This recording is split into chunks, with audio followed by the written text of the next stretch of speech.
ଶୁଣ୍ ମୋ ସୁନା, ଶୁଣ୍ ମୋ ଧନ, ତୁ ତ ମୋର ସୁନା, ତୁ ତ ମୋର ଧନ। ଏହିପରି ମା ମାନେ କହିବାର ଶୁଣାଯାଇଥାଏ। ଆଉ ଯେଉଁମାନେ ଏହି କଥାକୁ ବୁଝିଥାନ୍ତି ସେଇମାନେ ହିଁ ଦେଶମାତୃକା ପାଇଁ ଗୌରବର ବିଷୟ ହୋଇଥାନ୍ତି। ତାଙ୍କୁ ମିଳିଥାଏ ଦେଶର ସର୍ବୋଚ୍ଚ ସମ୍ମାନ ଭାରତରତ୍ନ। ରାଷ୍ଟ୍ର ସେବା ପାଇଁ, ବିଜ୍ଞାନ ପାଇଁ, ଖେଳ, ସମାଜସେବା, ଶିକ୍ଷା, ସାହିତ୍ୟ ଏହିପରି ବିଭିନ୍ନ କ୍ଷେତ୍ରରେ 1954 ମସିହା ଜାନୁଆରୀ 2 ତାରିଖରୁ ଭାରତରତ୍ନ ପୁରସ୍କାର ପ୍ରଦାନ କରାଯାଉଛି। ଆଜି ପର୍ଯ୍ୟନ୍ତ 48 ଜଣଙ୍କୁ ଭାରତରତ୍ନ ପୁରସ୍କାର ପ୍ରଦାନ କରାଯାଇଛି। ଆଜି ଆମେ 14 ଜଣଙ୍କ ବିଷୟରେ ଜାଣିବା, ଦେଖିବା ଆଉ ତାହାକୁ ଜୀବନରେ ଲଗାଇବା। 1954 ମସିହାରେ 3 ଜଣଙ୍କୁ ଭାରତରତ୍ନ ପୁରସ୍କାର ପ୍ରଦାନ କରାଯାଇଥିଲା। ସେ ଥିଲେ ସର୍ବପଲ୍ଲୀ ରାଧାକ୍ରିଷ୍ଣନ, ଯିଏକି ଜଣେ ଦାର୍ଶନିକ ଥିଲେ, ଚକ୍ରବର୍ତ୍ତୀ ରାଜଗୋପାଳଚାରୀ, ଯିଏକି ଜଣେ ରାଜନୀତିଜ୍ଞ ଥିଲେ, ସି.ଭି. ରମଣ, ଚନ୍ଦ୍ରଶେଖର ଭେଙ୍କଟ ରମଣ ଜଣେ ବୈଜ୍ଞାନିକ ଥିଲେ। ଏହି 3 ଜଣଙ୍କୁ 1954 ମସିହାରେ ଭାରତରତ୍ନ ପୁରସ୍କାର ପ୍ରଦାନ କରାଯାଇଥିଲା। 1955 ମସିହାରେ ମଧ୍ୟ 3 ଜଣଙ୍କୁ ଭାରତରତ୍ନ ପୁରସ୍କାର ପ୍ରଦାନ କରାଯାଇଥିଲା।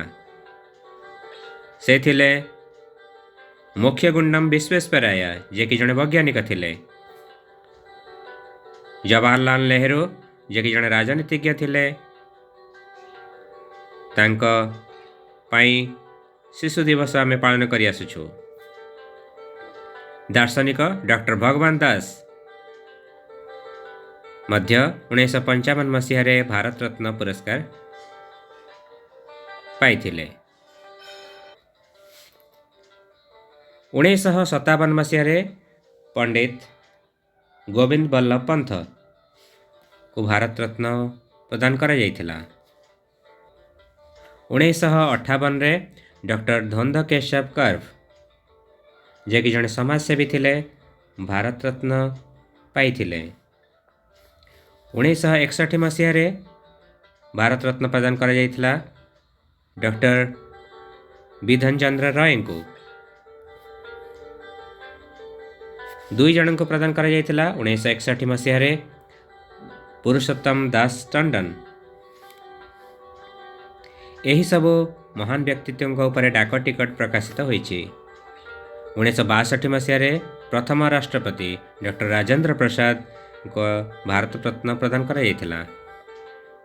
1963ରେ ଡକ୍ଟର ଜାକିର ହୁସେନ, 1964ରେ ଡକ୍ଟର ପଣ୍ଡୁରଙ୍ଗ ଭମନ କାଣେଙ୍କୁ ଭାରତରତ୍ନ ପ୍ରଦାନ କରାଯାଇଥିଲା। 1963ରେ 3 ଜଣ ଭାରତରତ୍ନ ପୁରସ୍କାର ପ୍ରାପ୍ତ କରିଥିଲେ। ଭାରତରତ୍ନ ପାଇଥିଲେ ଲାଲ ବାହାଦୁର ଶାସ୍ତ୍ରୀ। ଚିତ୍ର ମଧ୍ୟ କିଛି କଥା କହେ। ମହାପୁରୁଷମାନଙ୍କର ଚିତ୍ର, ଭାରତରତ୍ନ ପାଇଥିବା ବ୍ୟକ୍ତିବିଶେଷଙ୍କର ଚିତ୍ର ଦେଖି ତାଙ୍କୁ ଚିହ୍ନିବା ପାଇଁ ମଧ୍ୟ ପ୍ରଶ୍ନ ଆସିଥାଏ। ତେଣୁ ଏହା ନିଶ୍ଚୟ ସହାୟକ ହେବ। ଆମେ ଆହୁରି ଅଧିକ ମଧ୍ୟ ଜାଣିପାରିବା, ମନେ ରଖିପାରିବା। ଯଦି ବାରମ୍ବାର ଦେଖିବା, ଶୁଣିବା, ତେବେ ଆମେ ମଧ୍ୟ ଗୋଟିଏ ଧନ, ଗୋଟିଏ ରତ୍ନ ହେଇପାରିବା। ସେଥିରେ କୌଣସି ସନ୍ଦେହ ନାହିଁ।